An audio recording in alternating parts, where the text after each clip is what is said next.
Yo, what's up guys, Shujinkydink here, and welcome to a video all about practice mode, training mode, whatever you want to call it. This is where you go to kind of work on matchups or work on getting your character better, kind of, work on your just frames, that kind of thing. So I just wanted to show you some stuff that you can do in practice mode that might be helpful in your journey as a Soul Calibur warrior. Alright, so real quick, the first thing I'll show you, maybe you're working on a wall combo or something like that.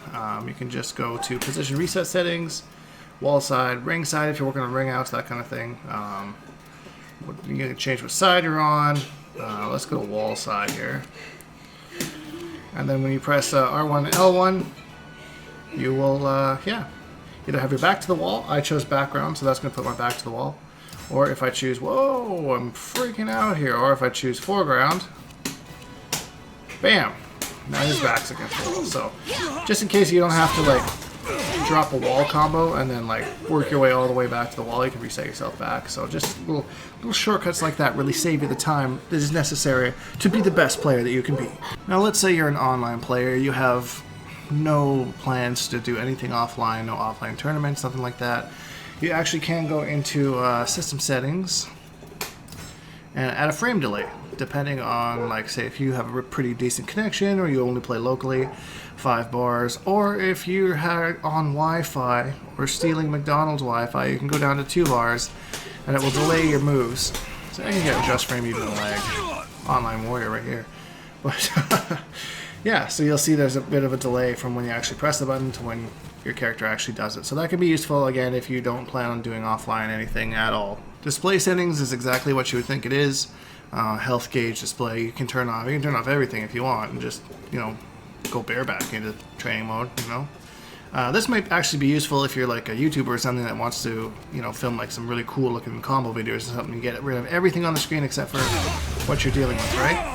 So, I don't know when else you would use that. There's a combat lessons here that will kind of go into each individual character and just kind of talk about their moves as a strategy a little bit more. So I suggest you give it a read. It's not like, oh, once I read this I'm a pro kind of a deal, but kind of gives you an idea of, where you want to go, what your game plan generally wants to be with each character. It's definitely a good starting point, but not a be-all, end-all by any means, so definitely check it out. When I have my system settings, going back to that, I don't like to have the display log on because most of the time I know what I press. Sometimes while you're getting used to it, you might want to have it on just in case you accidentally do a move and you're like, oh, that's a good move, how did I do it? And then you can go back and see what you actually mashed to get that move if you're anything like me. So that's the basics out of the way. Now we're going to get into the bread and butter of training mode, and that is the dummy character setting. So this is super important if you want to lab something from your character to another character. Say you have a string and you want to know if there's a gap in the string, we can actually set the CPU to counterattack at a certain point in our string whenever there's a gap to see if we can blow up the gap. So I'll show you an example here with the Salamanders Aaa Attack, trying to get through my AAB attack. So what we're going to do is we're going to choose action 1, which is stand normal. We press stand, and we go to guard all. So if you don't do anything other than this, he's just going to block the whole time. Then what we're going to do in action 2 is once he has an opportunity, he's going to attack, so we're going to switch him to attack. We're going to select the AA attack. Now he should guard until he has an ability to attack, and then we will see if he can attack through our string. So you can see he does not have enough time to attack through. So now we're going to go into the BB possession, then we're going to go with the A. So see if he can hit us out of that. So he can. You can see the AA is fast enough, beats us out of our BB possession into A. So that's just an example there of how you can test gaps in your own strings. You can also do this if you're playing against somebody in ranked or something and they do a string that you're not familiar with.